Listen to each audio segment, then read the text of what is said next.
She stood barefoot in the snow. 1,200 watched.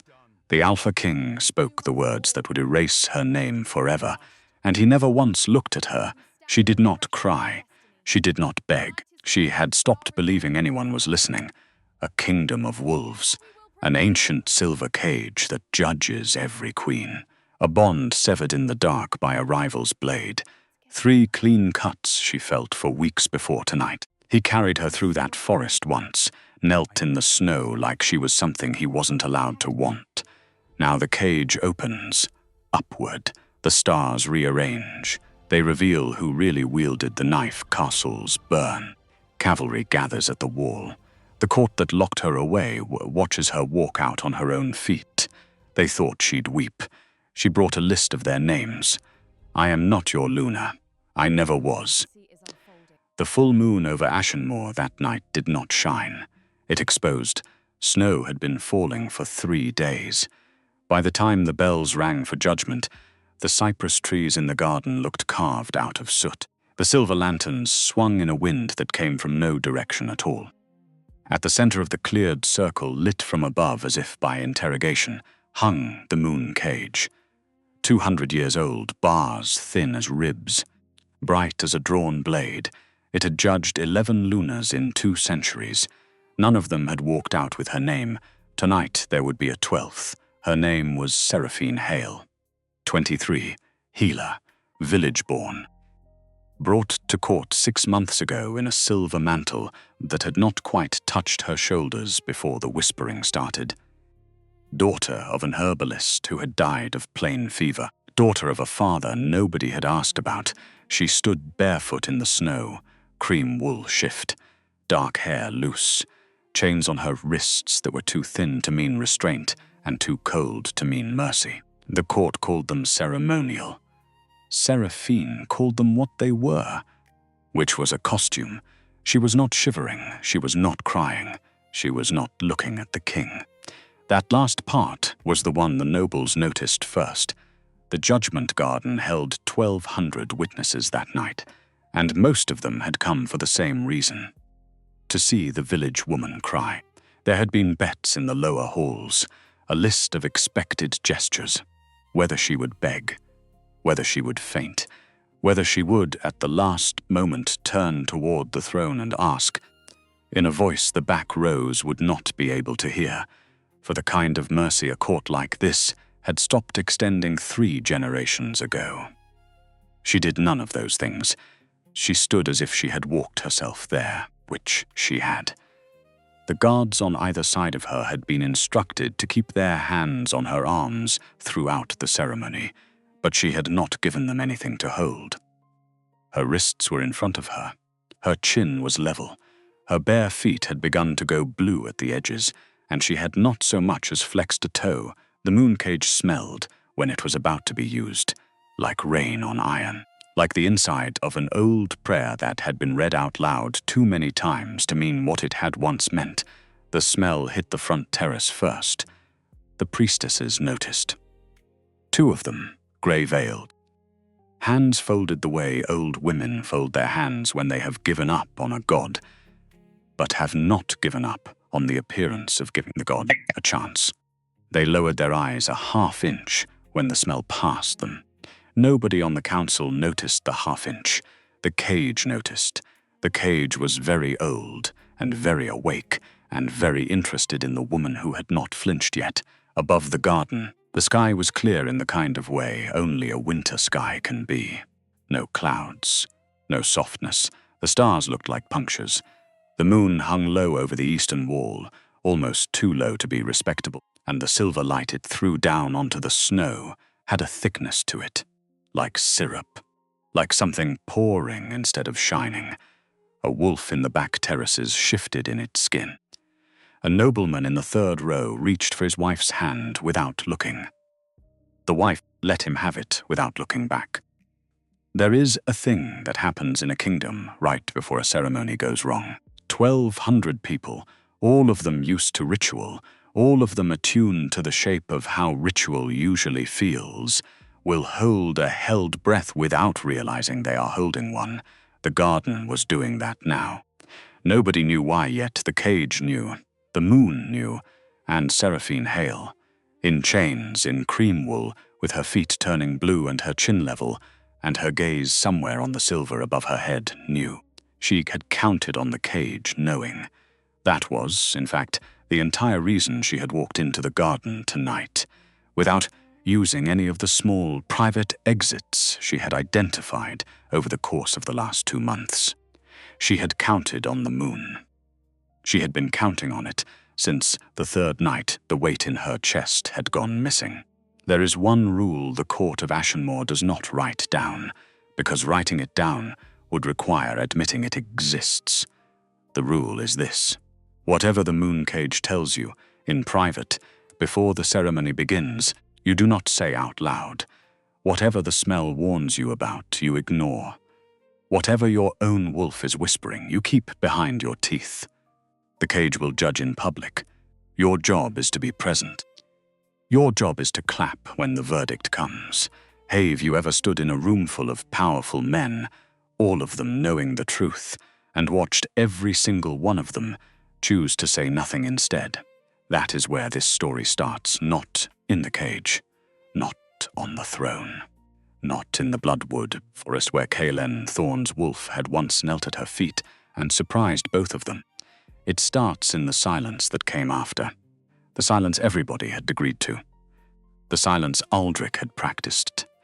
The silence Vespera had spent a year shaping into a weapon. Lord Magnus Aldrich's voice rolled across the snow. 53 years old, hair the color of wet iron, a man who had served 3 kings and outlived 4 wives and had taught himself. Somewhere between the 2nd and the 3rd, that silence was the only currency a long life would accept. He stood on the judgment stairs in his council robe, the gold trim heavier on his shoulders than it had felt in years. He had drafted the words he was about to read 4 times. He had revised them once at Vespera's suggestion. He had revised them again at the suggestion of the northern envoy, who had attended the council without invitation and left without explanation. He cleared his throat. The charges, he began, and waited until the garden's small noises subsided. Seraphine Hale of the Bramble Hollows. You stand accused of false matecraft, of unlawful pull upon the royal wolf, of bond-shaping without consent of crown or council, a pause, of presenting yourself to His Majesty under circumstances of physical vulnerability designed to provoke protective instinct in his beast. That was the 4th charge. That was the one Vespera had added, by hand, the night before. The court had not been informed. The court would not, in the next hour, notice. Seraphine had noticed when she read the morning copy. She had counted the charges twice, and then sewn the document into the lining of a winter pelisse, and walked herself to the garden under her own power. She had been ready for the 4th charge. She had been ready for the 3rd and the 2nd and the 1st. She had been ready for a charge nobody had been clever enough to bring, but she had spent 2 months preparing for that one too. Aldrich kept reading. The moon cage will witness. The moon will decide. If the bond is true, the cage opens by dawn. If the bond is false, the cage will burn your scent from the world.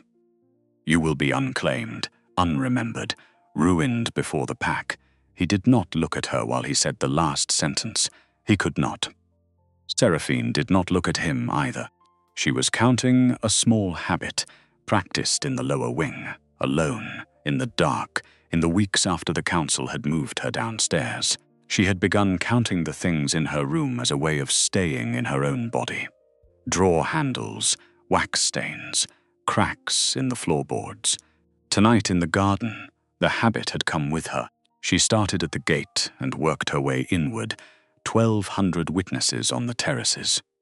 46 alphas from the inland houses, 19 from the coast, 3 envoys from the north, draped in white wolf fur and a politeness that meant nothing.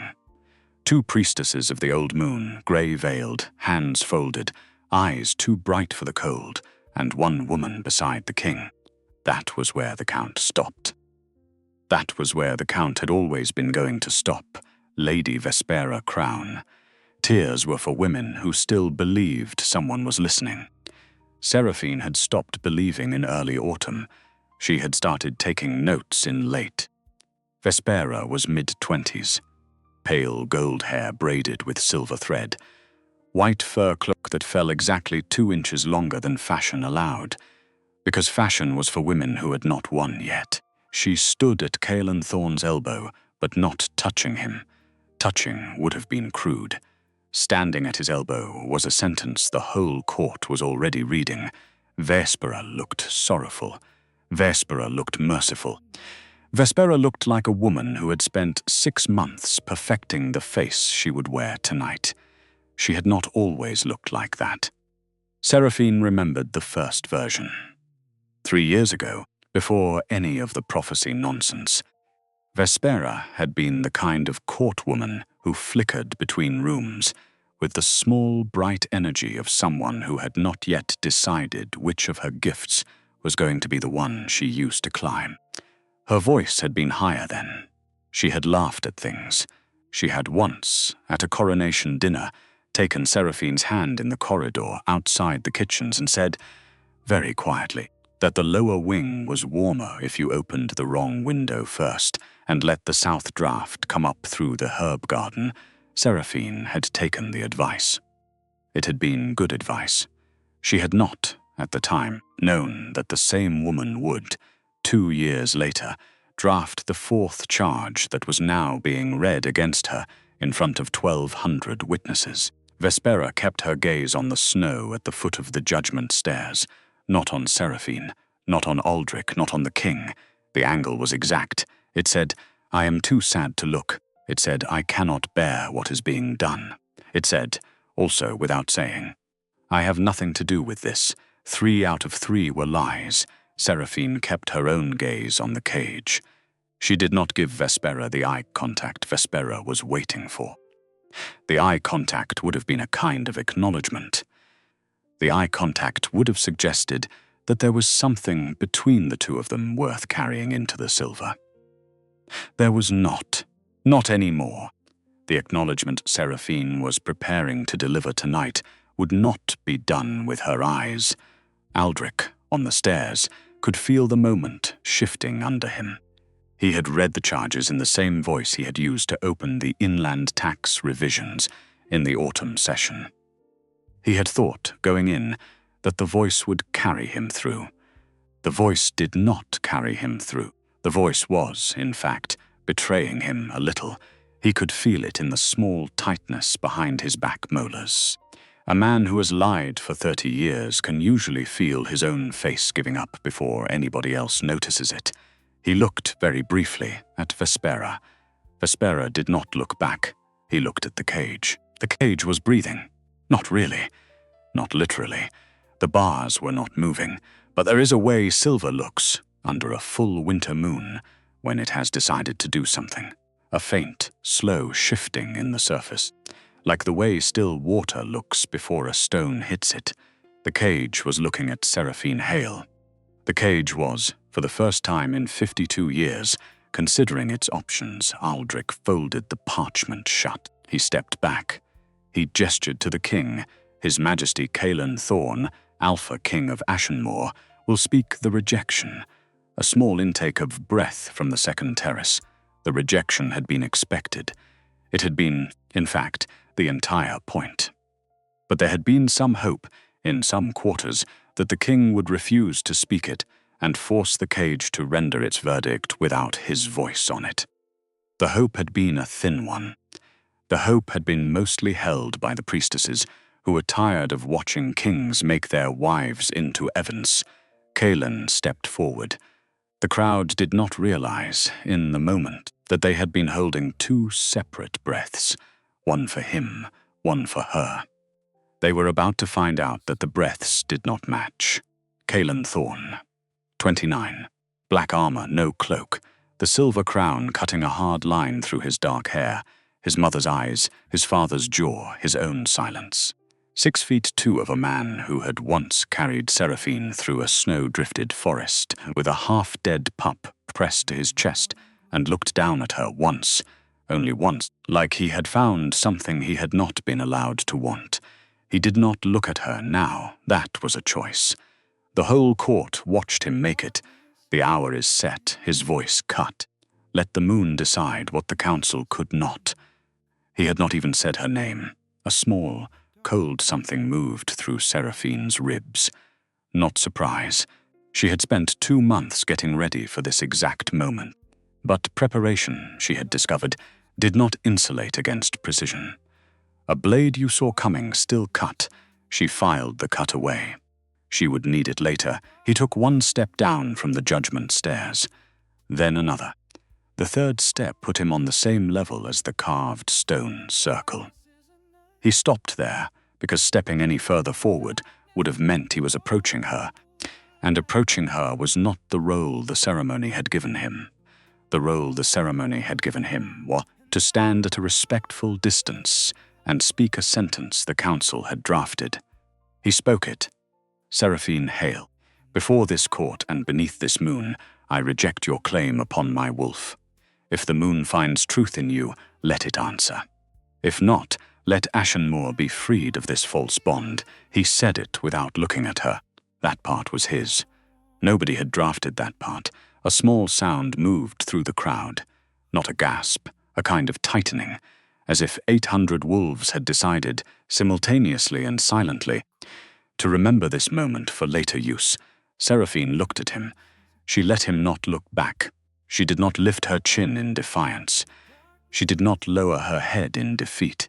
She held her face the way she had held a boy's shoulder once, in a sick room in the lower valleys, when the boy had been bleeding through a clean cloth, and her aunt had said quietly that the trick to a wound that scares you is to look at it like it has already decided how it is going to end. You do not negotiate with it. You hold it still until it tells you. The cage door opened on its own. The council had not signaled. The guards had not moved. The mechanism had decided. Seraphine walked toward it without being asked to. The first step on the carved stone circle was a small shock. The runes underneath the snow woke at the contact, a slow blue tracing of warmth that did not feel like silver should feel. The warmth came up through the soles of her feet and rested behind her knees and stopped at the bottom of her ribs, where the missing weight should have been. The runes recognized the missing weight. They glowed slightly brighter where they sat closest to the shape of it. She had not expected that. She had expected the cage to read her like a record.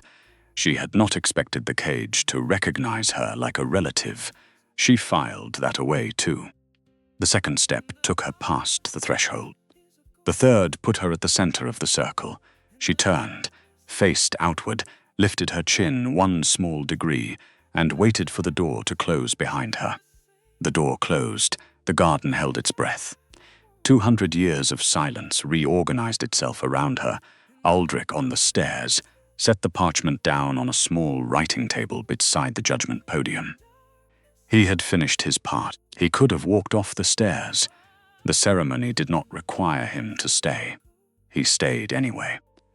He had been a counselor long enough to know that the ceremonies you walk away from before the end are the ones the historians remember you for. He did not want to be remembered for this one.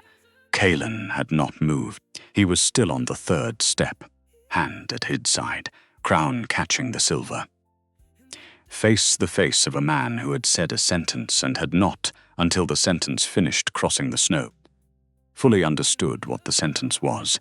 He looked, for the first time since the ceremony began, at the woman in the cage. She was not looking back. 3 winters before any of this, on a different kind of cold, in a different kind of forest, the same man had said her name like it was a question he did not know he was allowed to ask.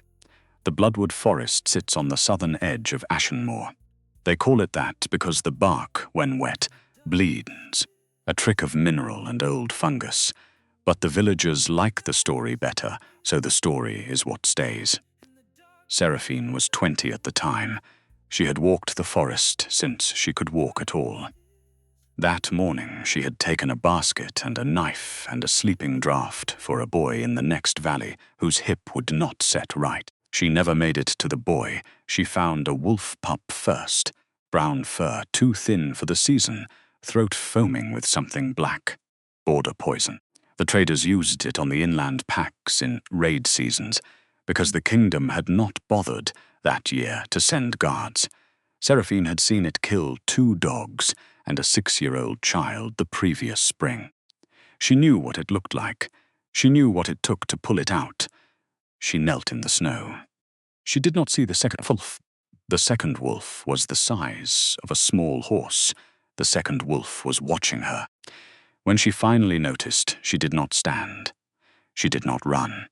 She put her hand flat on the pup's chest and kept the rhythm of his breathing under her palm and said, without looking up, the only thing she could think to say, "If you mean to kill me, feed him first." He has not done anything wrong. The huge wolf did not move. The huge wolf bowed its head. Snow shifted somewhere behind it. A man stepped out of the trees. Dark hair, a hunting cloak the color of old oak. Sword half drawn, because of course it was. A king does not enter a wounded part of his own kingdom without a sword. Seraphine had never met an AlphaKing before. She had never met one who knelt. Either Caelan Thorne knelt in the snow next to her and looked at her, and looked at the pup, and looked at his own wolf, which had bowed without his permission, and was waiting now for someone to explain to it what had just happened. He spoke first. His voice was low. It did not match the size of him. What did you give him? Charcoal, then nettle root, then a little of the heart water I carry for fever. He is past the first hour, but not past the third. If we can hold him an hour more, the poison gives up. We, you, me, the trees. Whichever of us has the breath for it. He looked at her for one long moment. Then he took off his cloak. He laid it over the pup. He put his hand on the pup's flank and let it stay there, very still, very heavy, the way a king's hand can be when he has remembered that it is also a hand, and not only a signature. She told him what to do with the second packet of nettle root. He did it.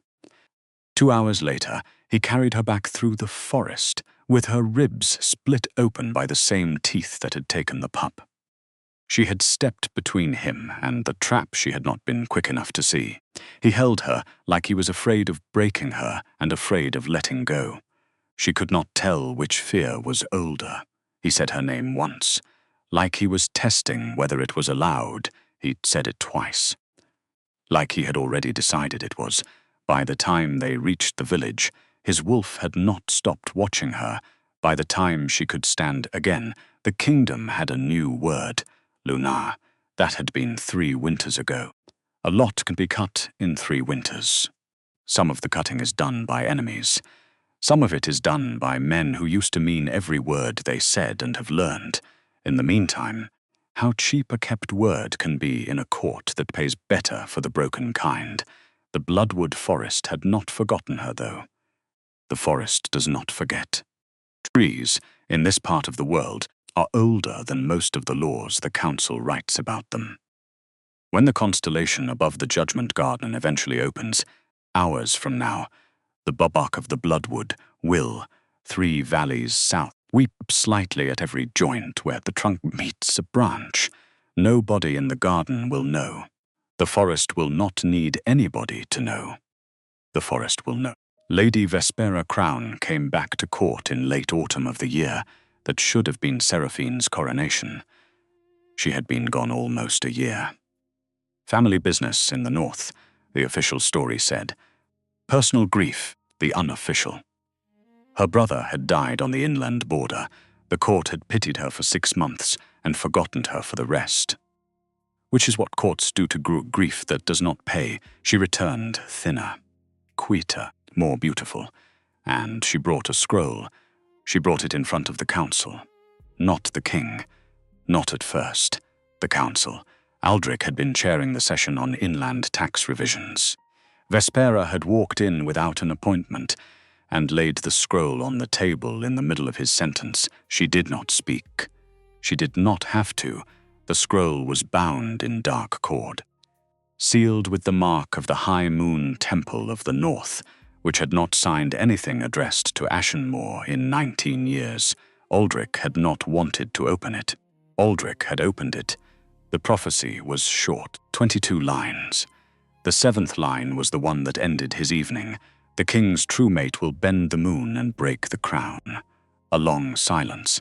11 men in council robes, 1 woman in a grey travelling dress. The youngest councillor, who later that month would resign and disappear into a monastery in the eastern hills, asked the only question that mattered. Where did this come from? Vespera met his eyes. The Moon Temple at Grey Cliffs. They have had it for 40 years. They thought it referred to my mother's generation. They were wrong, the youngest councillor pressed. The temple has not corresponded with us in 2 decades. Why now? She did not blink. Because the year that mattered finally arrived. He could not argue with that. None of them could. A man named Forsten Rye, sitting 2 seats from Aldrich, asked whether the scroll might be authenticated by an outside hand. Vespera said the temple would consider that an insult and refuse all further cooperation. The council let it go. The council had been letting things go for years. 1 more would not break them. Aldrich, 53 years old, 3 kings deep, 4 wives buried, looked at the scroll. He looked at Vespera. He looked at the door, where Seraphine had walked through twice that week, to ask if there was something she could do about the southern grain shortage. He could have told her to leave.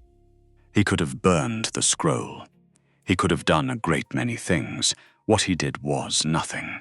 What he did was fold the scroll in half, place it in the council vault, and tell the youngest councillor never to mention it again.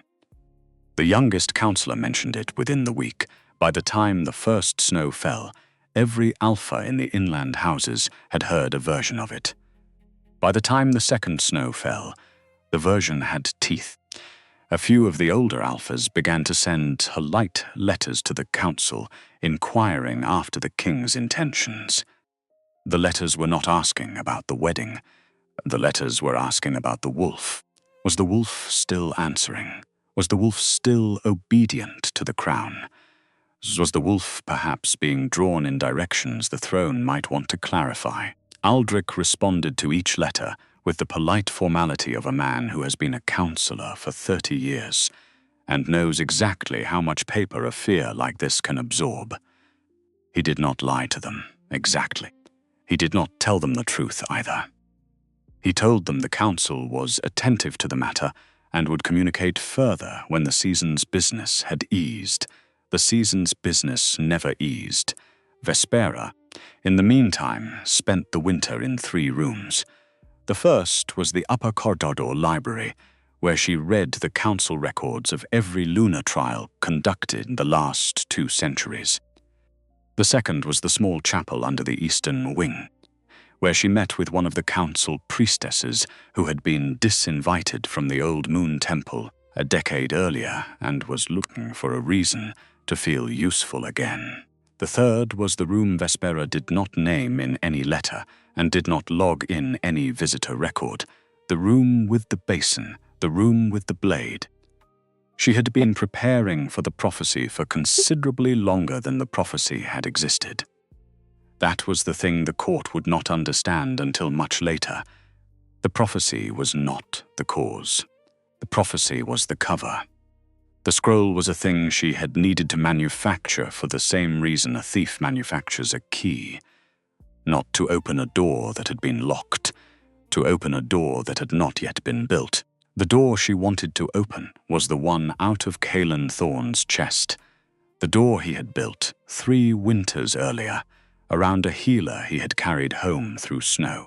A man Aldrich had served under 20 years before, his second king, had once told him a thing he had not fully understood at the time. Silence is not absence. Silence is consent dressed up like wisdom. He understood it now. He understood it and stayed silent anyway, because the North was threatening to pull troops, because the inland houses were threatening a council vote, because Caelan Thorne, 29 years old and only 6 years into the throne, was a king the kingdom had not yet decided whether to love or fear. A prophecy that suggested his chosen mate was about to break him in half was not the kind of question Aldrich wanted to be the man who answered. He told himself he was protecting the kingdom. He told himself, in the small private hours of the morning, that protecting the kingdom and protecting himself had never not been the same thing. What he did not tell himself, because there was no version of his life in which he could have lived with the telling, was that on the third evening after Vespera had presented the scroll, he had taken it to a private chamber on the second floor of the council tower and held the paper to a window. The wax was old, the cord was old, the parchment was 4 months younger than the wax. The 7th line, in particular, had been written within the last year, in an ink that had not yet fully oxidized, by a hand that did not match the hand of the other 6 lines preceding it. He had known. He had known on the 3rd evening. He had known for 14 months. He had not said a word. The men of his generation had been raised on a particular kind of math. You weighed your career against the country. You weighed your name against the truth. You weighed the small, uncomfortable inconvenience of speaking up against the larger, comfortable inconvenience of continuing to draw breath. The math had usually come out on the side of breath. Aldrich had won his entire career on the side of breath. He had buried 4 wives on the side of breath. He had not, until tonight, been forced to look at what the breath had cost. By midwinter, the council had begun to act on the prophecy without naming it. The grain rotations to the southern valleys, which Seraphine had been politely insistent about for 2 months, were quietly cut by a third. The standing order for Southern Guard rotations, which Kylan had personally approved at the autumn session, was redirected to a clerk who lost the order in a stack of inland tax returns and never returned it to the king's desk. Seraphine asked 3 times after the grain. She was told 3 times that the matter was being reviewed. 3 villages in the southern valleys lost their winter stores by the end of the 2nd month. 2 children died in one of the villages, a grandmother in another, a man in his 30s in the third, who had given his own ration to his daughter and had not told her until the morning he could not get out of bed. Their names would not be entered into any record until 8 weeks later, when Seraphine's aunt, working under no authority anyone had granted her, would ride 3 valleys in 3 weeks, collecting them on a roll of dark hide. Aldrich did not know about the deaths until much later. That was the merciful part of his position. He did not know. He had not been told. He had structured his ignorance carefully enough that the deaths could not reach him through ordinary correspondence channels. But he had known about the cut grain. He had signed the rotation reduction himself. He had signed it on a Tuesday afternoon at the same desk where, an hour later, he would sit and write a polite, dismissive response to Seraphine's 3rd inquiry. A man's career can be measured in the size of the things he learns to sign without flinching. Aldrich had spent 30 years training himself to sign large things. The grain rotation, in retrospect, had been one of the larger ones. He just had not let himself notice at the time. And the not noticing, he understood now, was a different kind of cut. Not silver, not surgical, a slower cut. The kind that does not bleed at the moment of the wound and shows up, in the body of a kingdom, 3 winters later, in the form of a child who has stopped breathing in a village, whose name the man with the pen has trained himself never to learn. Seraphine knew something was wrong before the council told her. She knew because her wolf knew first. A bonded Luna can feel her mate the way a person feels a phantom limb, not constantly, not loudly, but always there. A small, steady weight under the breastbone, like a hand resting on the chest from the other side. For 6 months, That weight had been part of her body. She had stopped noticing it the way you stop noticing your own pulse. In early autumn, the weight began to flicker, like a candle in a draught from a window she could not find. She did not tell Kaelin. She did not tell anyone. She told the kitchen cat, which was the closest thing she had to a confidante in the upper wing, and the cat blinked at her and went back to sleep, which was probably the wisest response anyone gave her that year. The first night the weight went completely missing, she was in the herb garden behind the lower wing kitchens. She had gone out there with a small lantern because she could not sleep, and she had thought, foolishly, that the cold air would do something useful for whatever was happening in her chest. The cold air did not. She stood in the garden for a long time, holding a sprig of winter rosemary between her thumb and forefinger and trying to find, in the empty space behind her sternum, the shape of a man she had loved enough to carry through snow. She found nothing. She came inside. She lit a candle in the window of her chamber. Not for prayer. Not for any of the reasons a healer's mother might have lit a candle. For something simpler. To remind herself in the morning that she had been awake at all by the time Vespera returned from the north. The weight in Seraphine's chest was already coming and going in long, uneven intervals. By the time the first snow fell, the weight was gone for 3 nights running. By the time the council moved her to the lower wing, she had begun to suspect what was happening. She did not panic. This was not because she was strong, though she was. This was not because she was wise, though she was that too. In the patient way village healers learn to be wise without permission. It was because she had already decided that panicking would not save her. So she began to build a different kind of weapon. A small one, made of paper. The first piece of paper was a sheet of household accounts she had stolen from the upper wing steward's office. She had not stolen it cleanly. She had asked for it, and when the steward had refused, she had asked again the next morning with a small package of dried herbs for the steward's wife, who had been suffering from a winter cough. The steward had given her the accounts. He had also, 3 weeks later, written down what he had given her on a sealed note he hid in a book in his own library. Against the day, he wrote in the note that he might need to remember whether he had done the right thing. The second piece of paper was a roster of upper wing maids.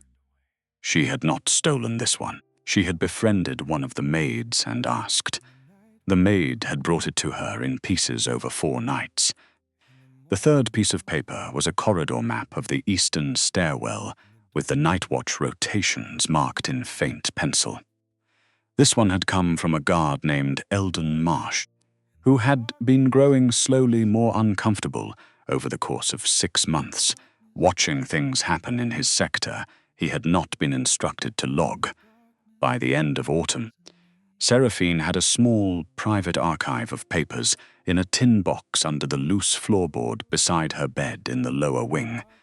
By midwinter, she had begun to cross-reference them. She did the cross-referencing the way she had once mapped the spread of a fever through a village. Slowly, methodically, with charcoal on the inside of an old healer's apron she had not worn in a year. The charcoal washed out. The information stayed in her head. 3 things became clear by the second snow. 1. Vespera Crown had been moving through the upper corridors at hours she had no business in. 2. The grain rotations had been cut by a hand at the council table that signed in the same forward slope as Aldrich's 3. The weight in Seraphine's chest was not flickering randomly, it was flickering on a schedule. The flickering matched the nights Vespera had been logged moving through the eastern stairwell. The flickering was a wound being made. The wound was scheduled. Seraphine had been a healer long enough to know what to do with a scheduled wound. You did not stop the bleeding. You watched the bleeding. You let it teach you the shape of the blade. 3 times in 2 months, Seraphine Hale requested a private audience with the AlphaKing, The first request was sent through formal channels. A folded note. Lavender wax. Because the upper wing seal cabinet had run out of red. She wrote it short. 5 lines. Asked in the smallest possible language for a quarter hour at any time of his choosing. The reply came back the next day, signed by Aldrich. The king regrets that affairs of state currently prevent.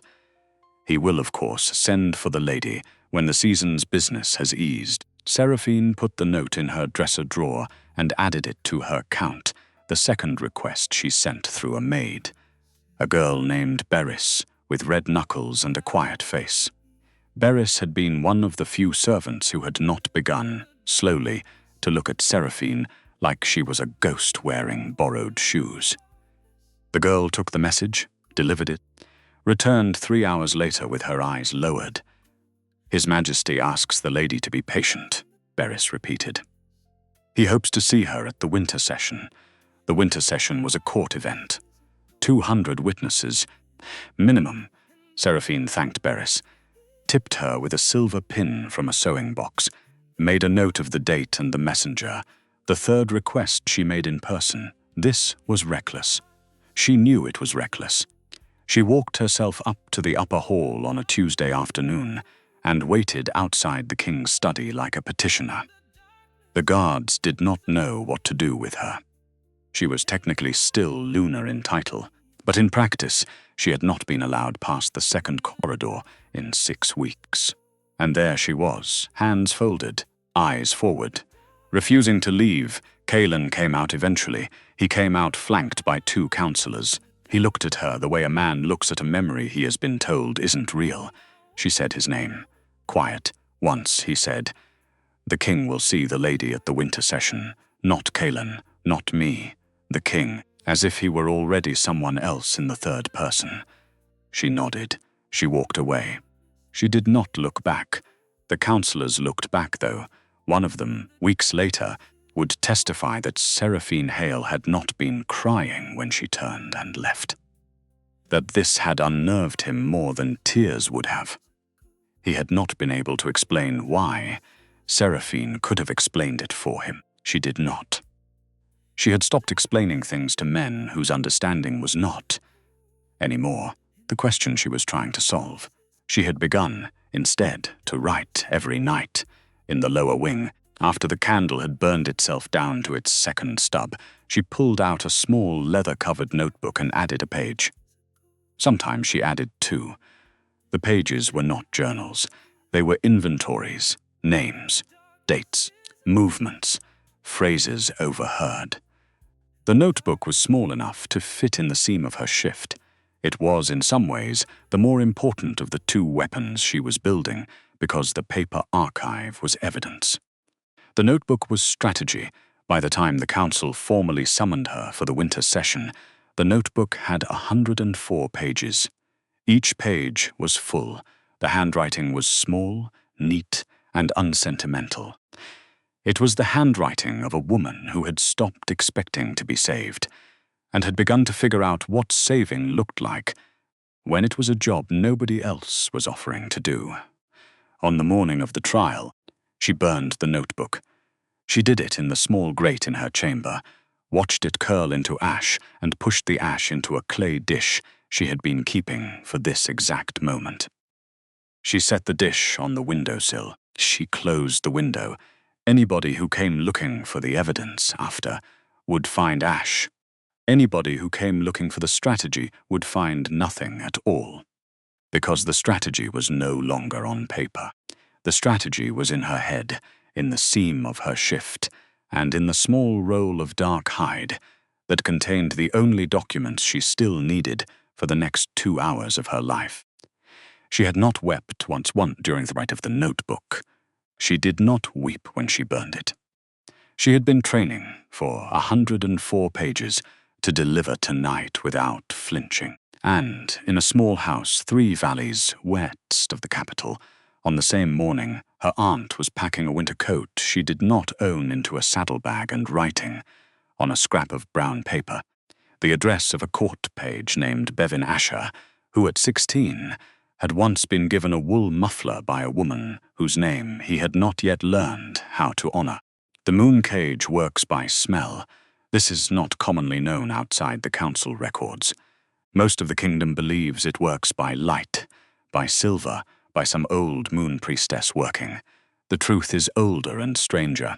The cage works by reading the scent of a bond. It walks itself through every memory the bond has touched. The first meeting, the first kneeling, the first promise, the first lie. If the scent matches what the woman's body claims, the cage opens at dawn.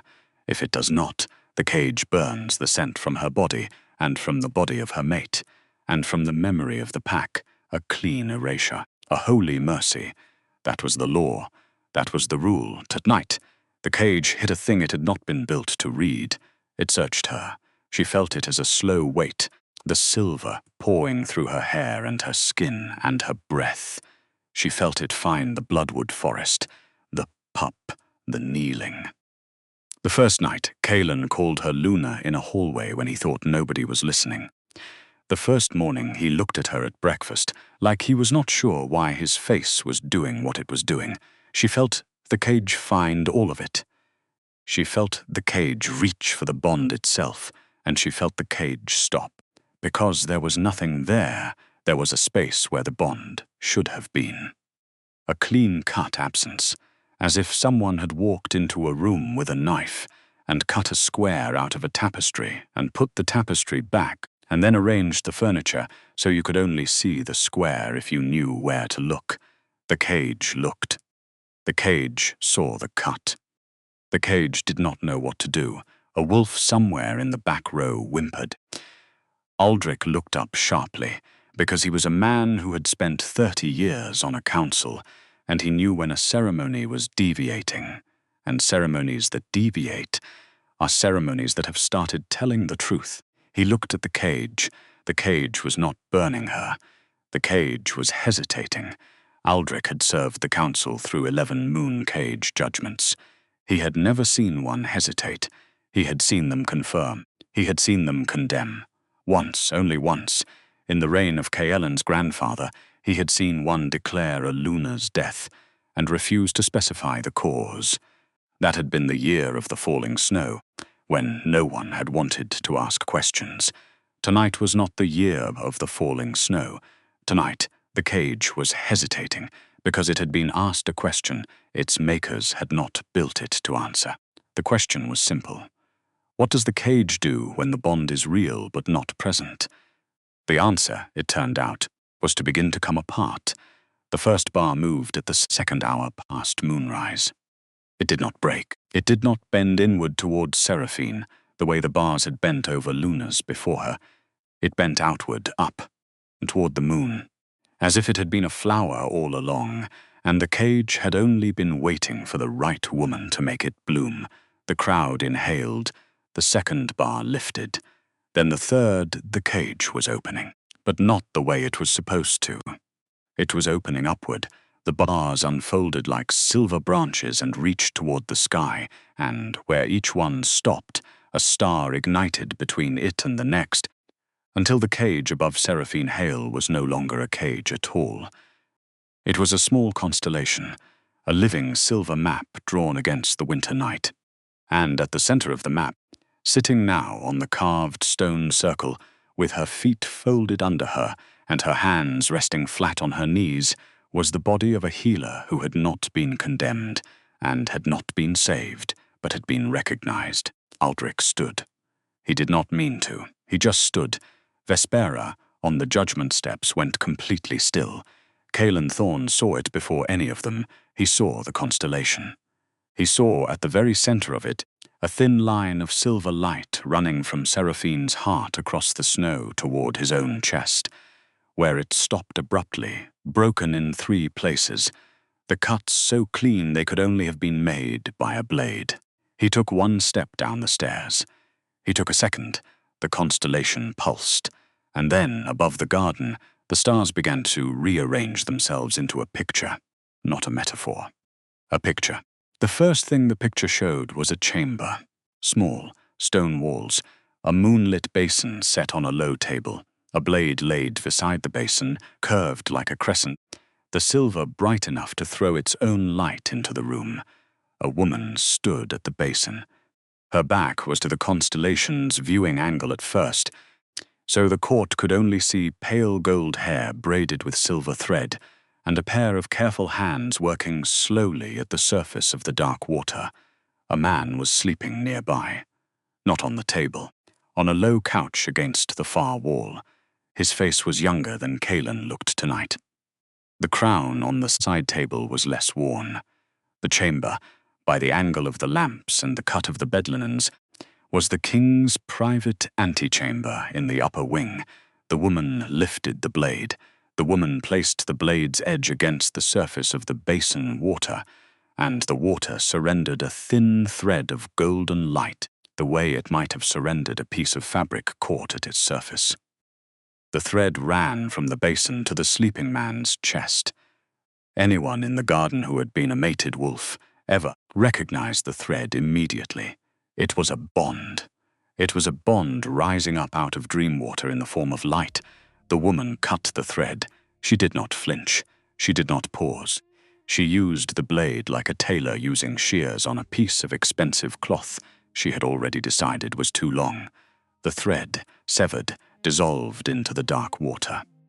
The sleeping man's body on the couch made one small, involuntary motion, the shape of a person trying to wake from a nightmare without managing it.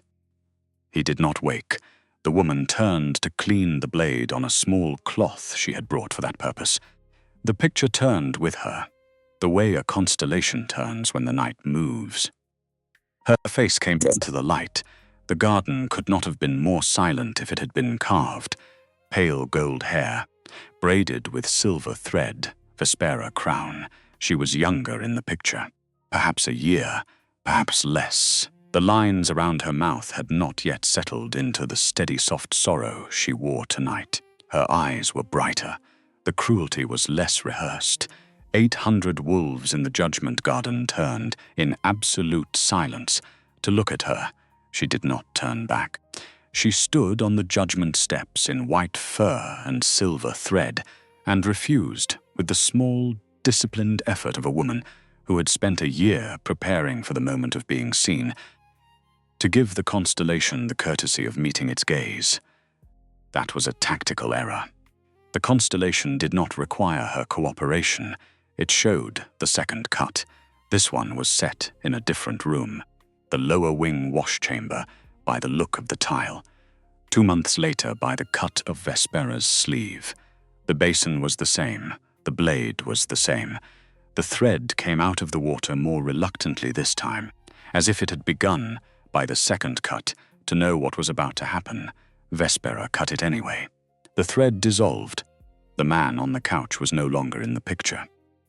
By the second cut, she had stopped working in his physical chamber. She had learned, by then, that the basin worked just as well from distance. She had taken the basin to the lower wing wash chamber because the wash chamber was quieter and easier to enter unobserved, and because Kaelin Thorne, at the time, had been spending fewer of his nights in his own bed. The third cut showed in a third room, the smallest of the three. A storage room beside the small chapel under the eastern wing. A priestess in grey was holding the lantern, the same priestess who had spent the winter visiting Vespera. The lantern was steady. The priestess was not. Her free hand was clenched into the front of her grey robe in the shape of a woman who had agreed to participate in something she had not been told the full price of. Vespera made the third cut without looking at her. The thread by the third cut had grown thin enough that it nearly dissolved before the blade reached it. The constellation paused there. As if waiting, Aldrich, somewhere behind Kaelin, said one word into the cold very quietly, as if he had not intended to say it at all. Oh, he had recognized the priestess. He had recognized the storage room. He had not been aware, until that moment, that the room had been used for anything other than its stated purpose, which was the storage of unblessed beeswax for the chapel candles. He had now been made aware. The garden waited. The constellation held the 3 cuts in the air above them, suspended like illustrations in a manuscript whose binding was about to come loose, and refused to move forward until the court had finished looking. The court finished looking. The court turned, as one to look at the woman the constellation had named Vespera Crown. Finally looked back. She did not bow her head.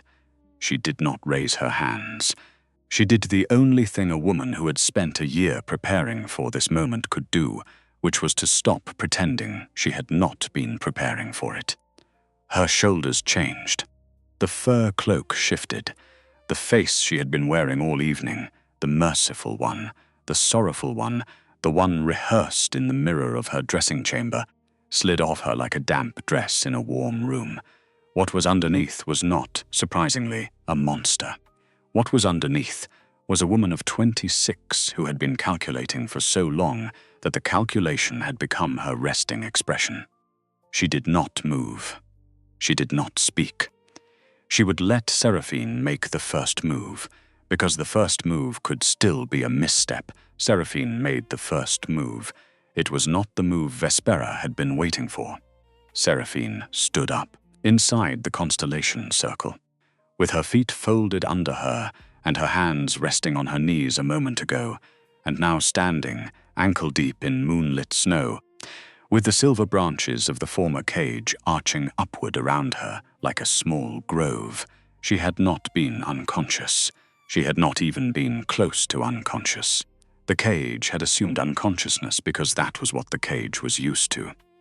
Tonight, Seraphine had been listening. Every word, every breath, every footstep on the stairs. She turned her head, slow, deliberate, toward the steps where Vespera was now standing without a mask, and she said one word, no. It was not loud. It did not have to be. The moon cage was still open above her, and the silver in the air carried her voice the way a stone bowl carries water. 1 syllable. 2 letters. It hit Vespera in the chest, like a hand on a door already starting to open. Seraphine stepped between 2 of the silver branches, out of the carved circle, and onto the swept snow of the judgment garden. Nobody stopped her. Nobody knew how.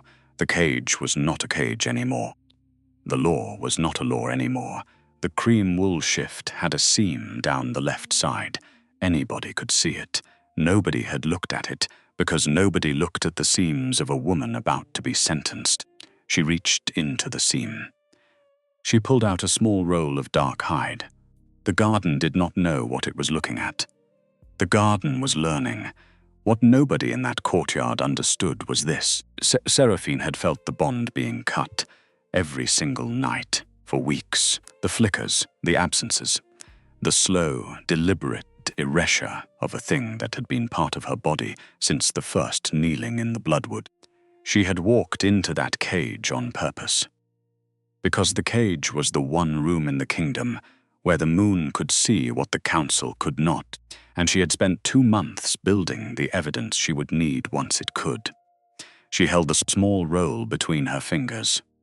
She unrolled it under the constellation, Lord Aldrich. My apologies. I will be presenting evidence not entered into your record. Aldrich, on the judgment steps, looked at her the way a man looks at a river that has just changed direction without telling anyone. Lady Hale, Seraphine. We have not formally established the rights of the cage's verdict. I have not waited for the cage. I waited for you, my lord. You had longer. You used it less wisely. Aldrich closed his mouth. She read from the roll. 3 names of upper wing maids, each with a date. Each date matched to a night when Vespera had been observed, leaving the eastern stairwell in soft slippers between the 2nd and 3rd hour past midnight. Each maid had received in the following week a coin pouch or a silver pin or a quiet word with the housekeeper that moved a sibling out of the kitchens into a softer post, 2 stable hands.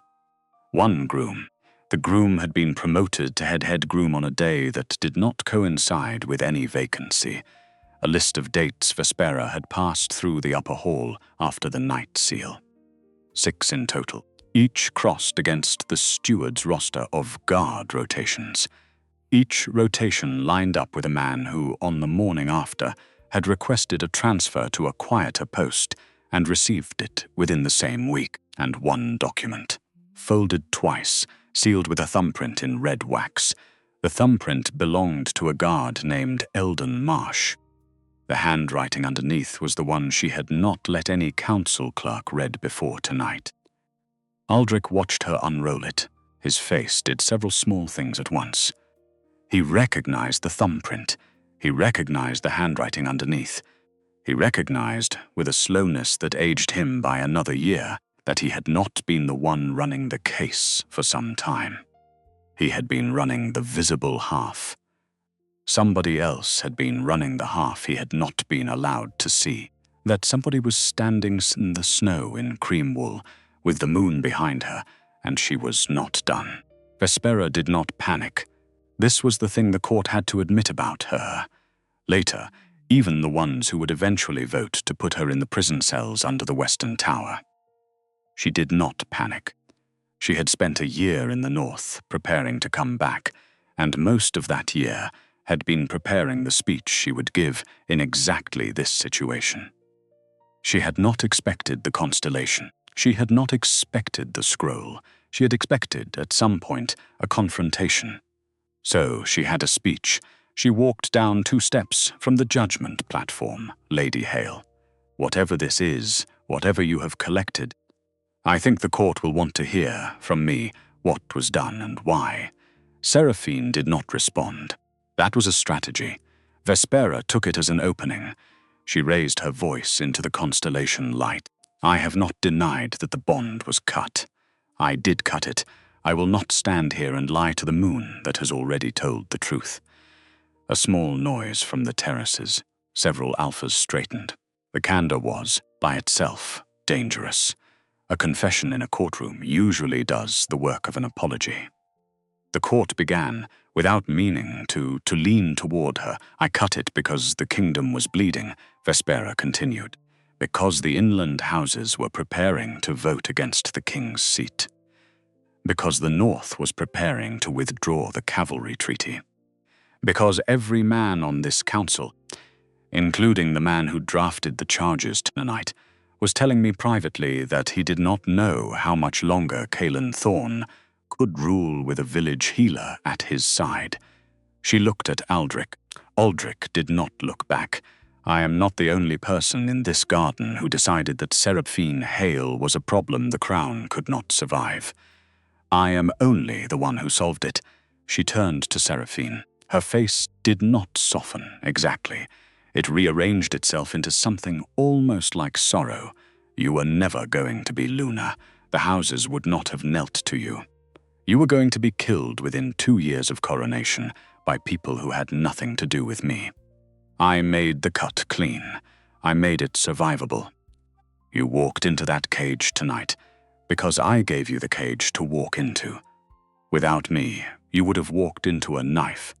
The court did not know what to do with that sentence. Half of them believed her, half of them did not. That was, in itself, a small victory for Vespera. She had been winning halves all year. Seraphine listened. She did not interrupt.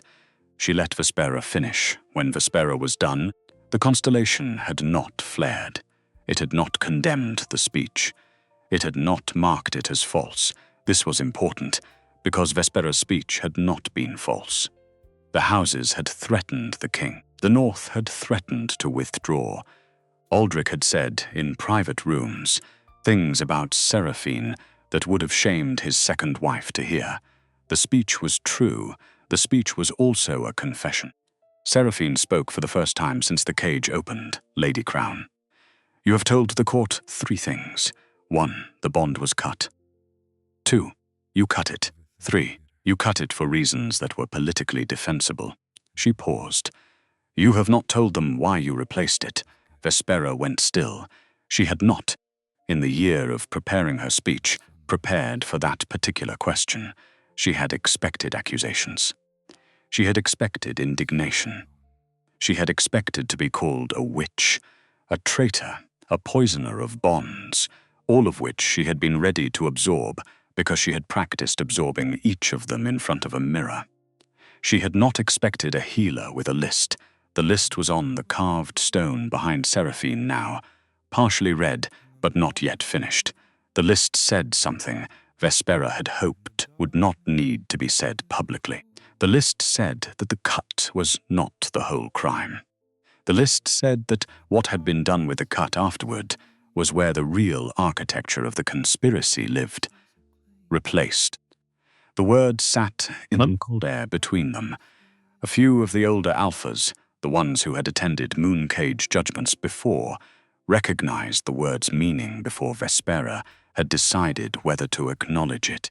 A bond cut from one person does not vanish. The scent has to go somewhere. The fact of the connection has to settle somewhere. In 2 centuries of recorded cases, when a bond had been severed deliberately, the scent had always ended up worn by the person who had done the severing. It was not, by itself, illegal. It was, however, the kind of detail a defense did not survive once the constellation had begun making it public. Vespera reached, almost involuntarily, for the high collar of her white fur cloak. The constellation noticed. The first knife came from the second row of guards. It came fast. It came from a man named Betrayal, who had served the upper corridor watch for 11 years and who had, in the past 18 months, become very wealthy in ways the master of coin had not been able to trace. He was 4 steps from Seraphine before anyone moved. 3 steps before Kaelin's wolf rose in his chest and lifted him off the judgment stairs. 2 steps before the constellation above the garden did something none of the recorded judgments had ever shown. A single silver star detached from the cage. It fell, not slowly, not for show. It hit Betrayal in the wrist where the knife was, pinned the wrist to the snow with a ring of white moonfire that did not burn the wool of his coat, but did, in fact, sever the tendon underneath. The knife dropped. Beric screamed. Kaelin reached him before any of the other guards did, but only by half a heartbeat. His wolf was riding very close to the surface now. The black armor seemed too small for the man inside it. He picked Beric up by the front of the coat, lifted him off the ground entirely, and held him in the air with one hand. Who? Beric did not answer. He was crying. His wrist was on fire. Kaelin's voice dropped to a register most of the court had never heard from him. Who paid you? The constellation answered for Beric. A second silver beam touched his coat sleeve. The sleeve fell away. The wool dissolved into the snow as if it had been waiting to. And on his bare forearm, 3 weeks healed, the skin still pink at the edges, was a small crescent mark. The exact shape of the blade Vespera had used in the basin chamber, not paid. Marked Beric was not the only one in the garden with that mark. The constellation flickered. Several beams lowered, sweeping the terraces, sweeping the guard line, sweeping the noble rows. 3 more silver columns descended in 3 separate places. 3 more sleeves fell. 3 more crescents. A noble woman on the upper terrace, who had been Vespera's correspondent for years, a second guard, a man named Has Curran, junior watch, and 1 man on the council itself. His name was Forsten Rye. He had voted on the Inland Tax Board for 12 years. He was sitting 2 seats from Aldrich. Aldrich turned his head. He did not move otherwise. He did not have to. Forsten Rye had already begun to shake. The constellation lifted away. The 4 marked figures stayed marked. The marks did not fade. They would not, in fact, fade for the rest of those 4 lives. It would take an unguarded summer afternoon. 8 years later, before Forsten Rye's grandson, playing with his grandfather's sleeve in a garden in the eastern hills, would ask what the small silver shape was on the inside of the old man's wrist, and Forsten Rye would, for the first time in years, have to invent an answer, Kaelin set Betrayal down. Slowly, like a man putting down something he wanted very much to break. Behind them, 6 guards moved. Vespera had not turned to look at the marked 4. She did not need to. She had known their names since the first night she had marked them. She had known, since the moment Seraphine walked out of the cage on her own feet, that the marks would eventually surface. She had hoped for one more hour. She had been given 17 seconds. Kaelin looked at her. "You built a court inside my court." She did not deny it. "You have been planning this." She did not deny that either. How many years? Vespera met his eyes. 3. Aldrich closed his own eyes. 3 years was longer than Seraphine had been at court. 3 years was longer than Vespera's brother had been dead. 3 years was longer than the prophecy. 3 years was a fact that did not fit any of the stories the council had been telling itself. And so several stories, all at once, began to come apart. 3 years also meant that on the morning Kaelin Thorne had carried a wounded healer out of the Bloodwood forests. In his arms, Vespera Crown had already begun preparing the room she would, one day, use to cut the bond he had not yet realized he was making. The thought arrived in Kaelin's head fully formed. He did not say it out loud. He did not need to. The constellation, hearing the thought without being told, dimmed slightly, then brightened, then settled, in a way that suggested it had logged the realization for later use. Aldrich stood. He stood the way a man stands when he has decided, at last, that the cost of sitting has become higher than the cost of being seen. "Your Majesty," Kaelin turned. Slow. He was still holding the silence Vespera had handed him. "I want to enter a document into the record." "What document?" Aldrich reached into the inner pocket of his council robe. He withdrew a scroll bound in dark cord, sealed with the mark of the High Moon Temple of the North, a small intake of breath from the council bench. Several of them had seen this scroll once before, in a private session, and had agreed never to mention it again. Aldrich had broken that agreement publicly. He could feel his career ending under his coat as he held the scroll out. He did not care. He did, in fact, feel for the first time in 20 years that he had something to say, the prophecy. The text I read to this council 14 months ago, the text on the basis of which Lady Crown first argued for a review of the king's mate bond. Vespera's mouth moved. She did not let it move all the way. Aldrich unrolled the scroll. The constellation above them lowered one beam. It hit the paper. Silver light passed through the page like water through linen. The light came out the other side dimmer than it had gone in. That was wrong. Old parchment should drink silver. Old parchment should be saturated. New parchment should pass it. The constellation showed every spectator the spot on the page where the ink was still slightly damp. The 7th line. The line about bending the moon and breaking the crown. Fresh Aldrich, in a voice that was very calm and very tired, told the court what he had spent 4 months not telling them. The scroll was bound in old cord. The wax was old. The seal was old. The scroll itself, the parchment, was 4 months younger than the wax.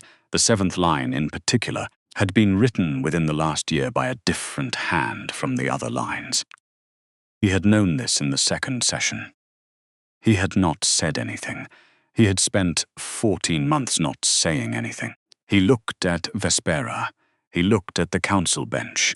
He looked at Forsten Rye, marked now with the crescent, who had voted with him on every motion the prophecy had occasioned. "I commissioned the forgery," Vespera said. She did not say it loudly. She said it with the same precision she had said everything tonight. A scribe in Greecliffs. "He is old. He is good. He needed the money." Why? Because there was no other prophecy. There never had been. I needed a reason for the council to listen, and I knew Aldrich would not refuse a north-sealed scroll, and I knew Kaelin would not refuse a northern fear. So I gave them one. The constellation did not flare false. It did not flare anything. It simply continued to hold above the garden, the way the moon holds above any room where the truth is finally being permitted to speak. A great many things began to settle in the silence that followed. Aldrich's career, of course. That was the smallest of them. A man in his 50s who has confessed to 14 months of selective truth-telling does not survive his next council session. He had known that when he reached for the scroll, he had reached anyway. The southern grain rotation, more importantly, that was going to need to be reopened. The two children, the grandmother, the man in his 30s who had given his daughter his ration. Those names were going to come up in the next 48 hours, in a room that was not the lower hall but might, by morning, be a room that did not yet exist, the inland houses, more strategically. Several of them were going to be very angry in the morning when they realized they had voted against a Luna on the basis of a scroll that the council's senior councillor had known to be forged for over a year. The northern envoys, finally. They were going to have to send word. The cavalry, the treaty, the wedding that had been the cover for the cavalry, all of it was now standing on a parchment that had been written by a paid scribe in Greycliffs. That last consideration was about to become the most urgent one, because somewhere on the southern road, at that very moment, a horse was being ridden hard through snow toward the south gate of Ashenmoor. The horse did not know its rider had been instructed to break the gate. The horse had been ridden through the night. The horse would reach the city in less than an hour. The messenger came in through the south gate. He should not have been able to. The south gate was locked at sundown on judgment nights. The captain of the south gate would later swear, under oath, that he had not opened the gate and did not know who had. The latch had been broken with a tool that did not belong to the kingdom. The messenger's horse was lathered. Snow caked into the mane. White wolf fur cloak on the rider, hood down, hair sweat flat to his head. He had ridden, by the look of him, since before dawn the previous day. He drew up at the edge of the judgment garden and did not dismount. He addressed the king without addressing the king. He addressed the entire court. I bring a message from the Northern Council of Three. From High Alpha Vendris of the Iron Glass. From Alpha Maran of the Greycliff Pack. From His Highness Prince Loren of the Northern Crown. Second son of the Northern King, the court did not breathe. The Prince of the North did not write to Ashenmoor unless he was buying or selling. The Northern Council requests immediate confirmation of the marriage understanding tendered 6 months ago between Lady Vespera Crown of Ashenmoor and His Highness Prince Loren of the Northern Crown. The understanding was contingent on Lady Crown's elevation to the position of Lunar of Ashenmoor before sunrise of the dawn following her formal recognition. The council requires confirmation of her elevation before the cockcrow of this morning. A long, dreadful silence. The messenger pulled a second scroll from inside his coat. If confirmation is not received, the Northern Cavalry, currently encamped 2 days' march from the city wall, has been ordered to advance. Aldrich did not sit down. He stood very still. His face went through several colors, none of them flattering. Kaelin looked at Vespera. Vespera had finally stopped controlling her face. The mask was slipping. Not because she was afraid, because she was, for the first time in 12 months, surprised. You did not know. She did not answer right away. You did not know they would send it tonight. I did not know they would send it for another 3 days. Kaelin turned back to the messenger. How far? 5 miles from the western wall. They will be in formation by dawn. The court did not erupt. The court did not move. The court did the worst thing. The court began to calculate. A few of the older alphas, men who had ridden in the inland wars, were doing the math in their heads. 5 miles, 3 cavalry banners visible from the road, roughly 1,200 wolves under arms. The Ashenmoor garrison could field 900, and most of those were inland trained, who would not perform well against northern cavalry on open ground in winter.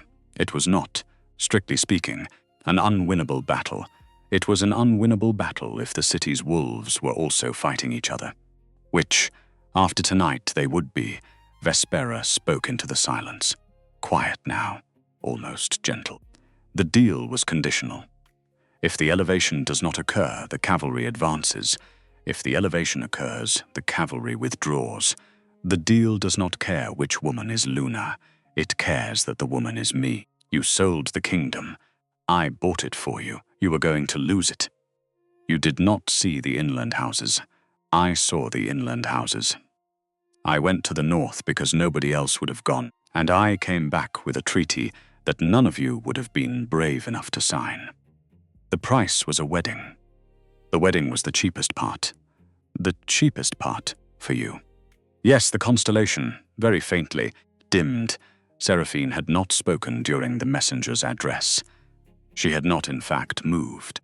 She stood ankle-deep in the snow with the small roll of dark hide still in her hand, and the cream wool of her shift as on slightly heavy where the snow had been working at it for the past quarter hour. She had been thinking, the way she thought when a fever in a village child took a turn nobody could explain, slowly, methodically, without panic, sorting out which of the symptoms in front of her belonged to the original illness, and which belonged to whatever new thing the body had decided to do in response. The northern cavalry was a new thing. 5 miles was a new thing. 3 hours was a new thing. She made several private decisions in the order she had been taught to make decisions in a sick room.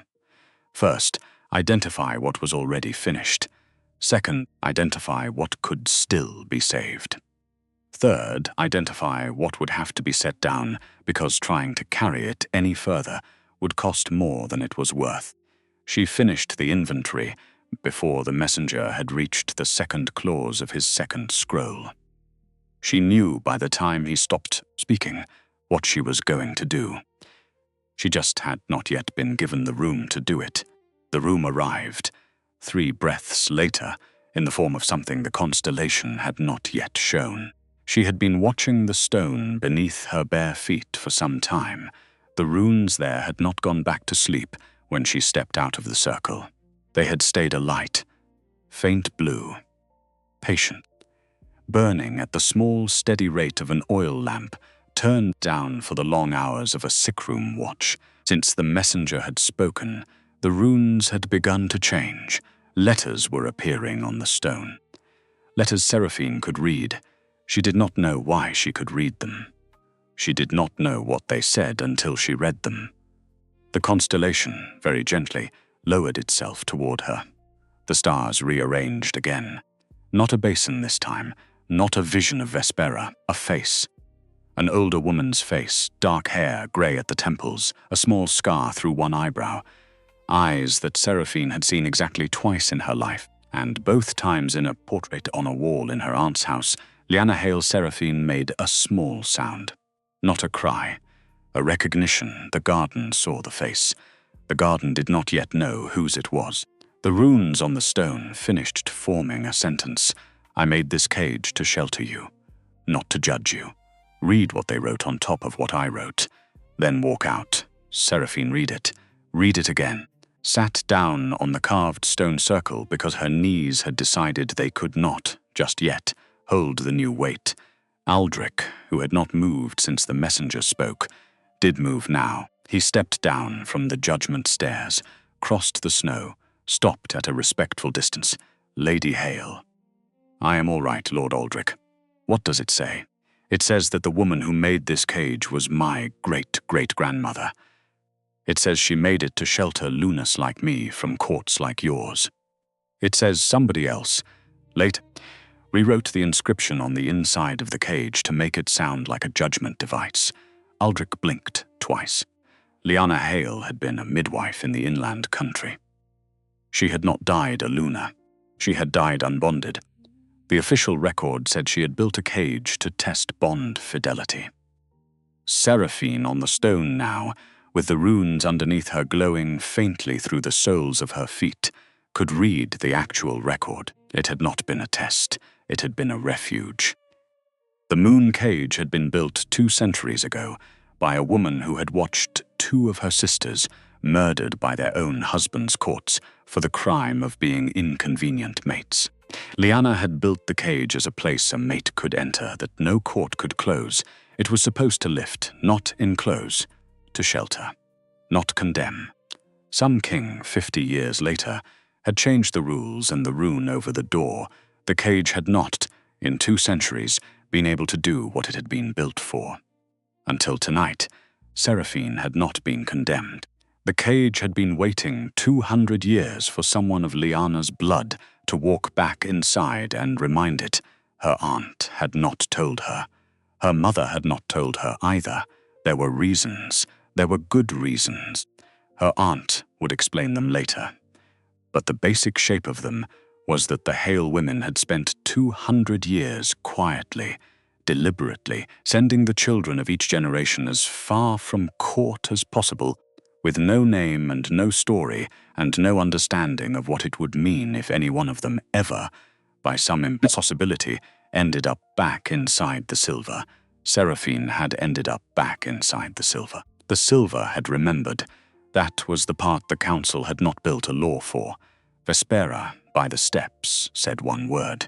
It was not a strategic word. She did not have a speech for it. She said it because she could see, finally, the shape of what she had been competing with. The shape was not Seraphine Hale. 23, village healer, the shape was 200 years long. She said, "Oh," the same word Aldrich had used an hour earlier. It did not sound the same in her mouth. The constellation lifted slightly. The runes on the stone faded. Seraphine stood. She did not look at Vespera. She did not look at Kaelin. She looked at the sky. East, where the dark was just starting to be less black than it had been. 5 miles, she said, Kaelin. Behind her, understood. 5 miles, the messenger confirmed. Then we have, Seraphine said, about 3 hours. She turned. To Aldrich, to Kaelin, to the court, to the constellation. We are going to do 3 things before the sun comes up. We are going to settle what happens to Lady Crown. We are going to settle what happens to the Northern Cavalry. And we are going to settle what happens to me. In that order. She did not get to the judgment hall, 20 paces from the gate, in the swept track between the cypress trees. Kaelin Thorne caught up to her. He did not say her name. He did not say anything for a long moment. He sank to one knee in the snow, the way an AlphaKing does not sink in any other room of his own kingdom, and put his right hand flat over the snow at her bare foot, the way a wolf puts a paw down when it is asking, not telling. The court behind them stopped where it was. Aldrich, 3 paces back, did not approach. Vespera, in irons now, watched from 12 feet away, with a face that had finally given up on having any expression at all. Kaelin did not look up. I am not asking to be forgiven. He waited. I am not asking for the bond to be closed. She did not move. The Northern Cavalry will be at the Western Wall in less than 3 hours. I will meet them. There is a ritual single combat under the old treaty. I have the right to invoke it. If I win, the cavalry withdraws. If I lose, the cavalry withdraws also by treaty terms on a longer timeline that probably ends in a different kind of war. She listened.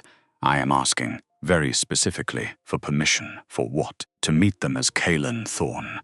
Not as your king, not as Ashenmoor's, as a man with my name on me, so that whatever happens at the wall happens to me, and not to a throne that has spent 2 centuries cutting people like you out of it. She looked down at the top of his head. He had a few grey hairs at the right temple. She had not noticed before. He was 29. She did not give him the answer he was waiting for. She gave him the answer she had decided he would have. 2 months ago in the lower wing, on the 3rd night, the weight in her chest had gone missing. Stand up. He did not move. Stand up, Kaelin. He stood. The judgment hall was warmer than the garden. Not warm, warmer. A stone room with high windows and a long oak table and a fireplace that had not been lit in 2 weeks, because nobody had thought, while preparing for a mooncage trial, that anyone would actually need to sit down in it. A servant lit the fire. The servant did not know who had ordered it lit. She did not ask. 12 people crossed the threshold, then 20. then 40.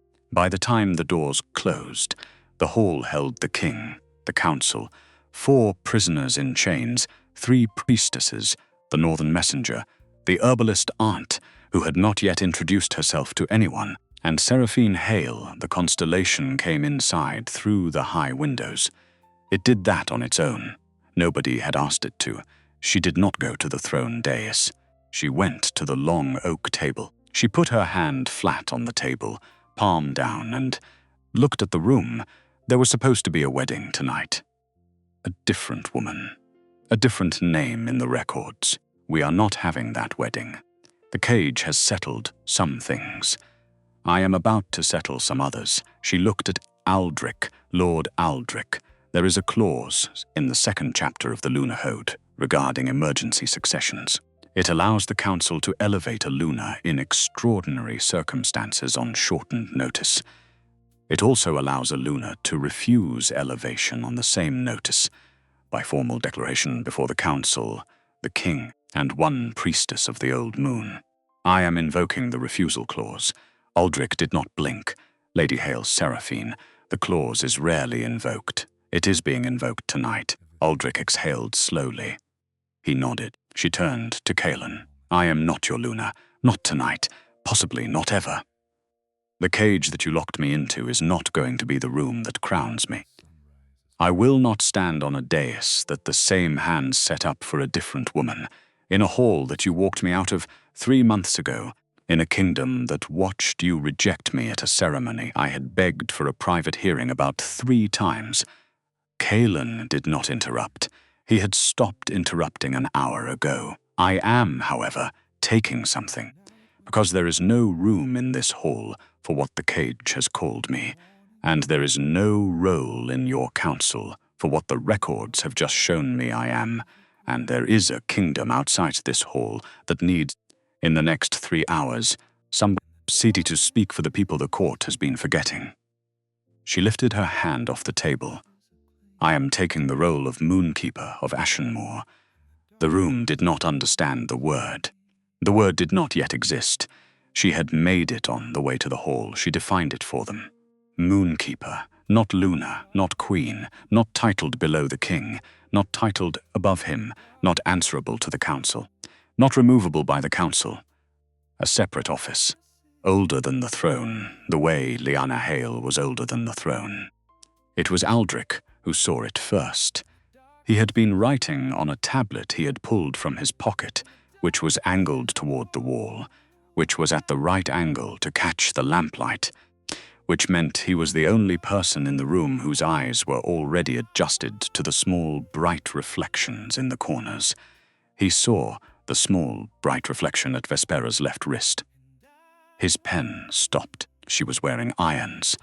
The irons were council issue, designed for nobility, lined with felt to prevent bruising during transport. They did not, by design, prevent a person from reaching the inside of her own opposite sleeve. He saw the wrist move. He saw the silver come out. He did not have time to shout. Seraphine moved before he could. She moved before her body had decided to move.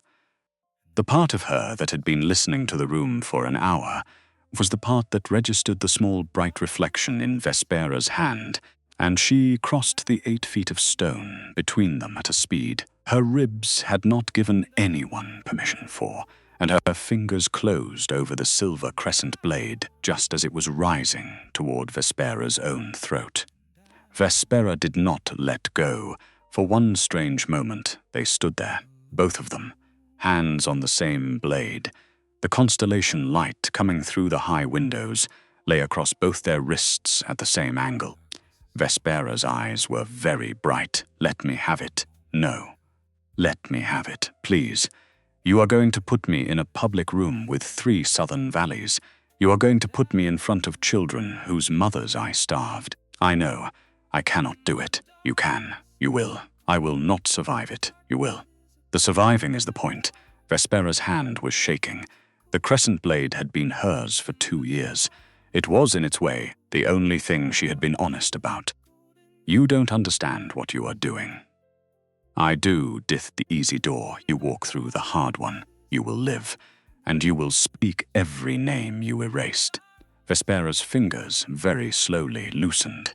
The blade came free into Seraphine's palm. She did not throw it down. She turned it over once, looked at the edge, and handed it, hilt first, to Aldrich. "Lock this somewhere a guard cannot reach." Aldrich took it. He looked at her like a man receiving a sentence he had earned. 2 of the council guards moved to Vespera. She did not resist. She paused at the door. She looked back at Seraphine. "I really did love him." "You loved being needed." Vespera thought about this, for longer than the room had time to wait. Then she nodded once. She went out through the door. The master of horse had already saddled the grey when Kaelan reached the courtyard. He had not been told to. He had 30 years on the saddle and could read a courtyard the way Aldrich could read a scroll. Kaelan stopped at the grey's bridle, put his hand on the horse's neck. He turned around. He found Seraphine in the small group at the door. "If you come back alive, we talk, as 2 people. Not as King and Luna." He nodded. Once, he put his foot in the stirrup. He went up into the saddle.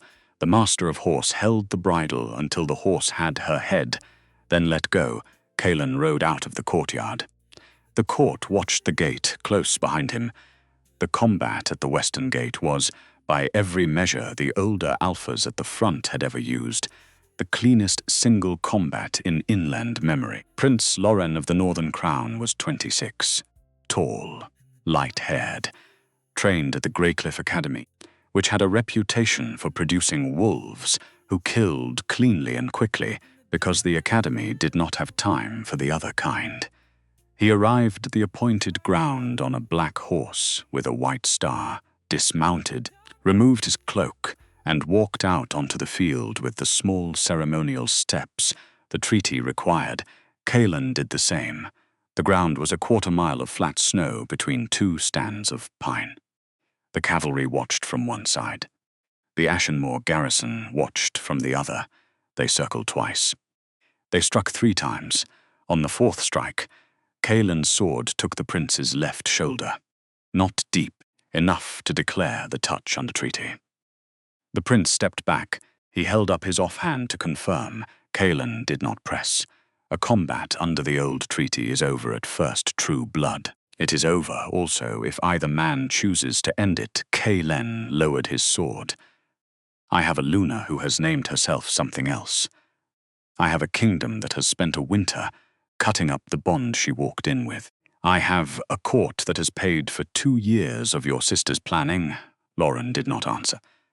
"I am not going to die today, because I have promised a woman I will come back and be heard. I am also not going to take the second touch, because I am asking the Northern Council to consider, very seriously, what it means to send cavalry across a treaty line behind a sister whose own sworn court no longer recognizes her name."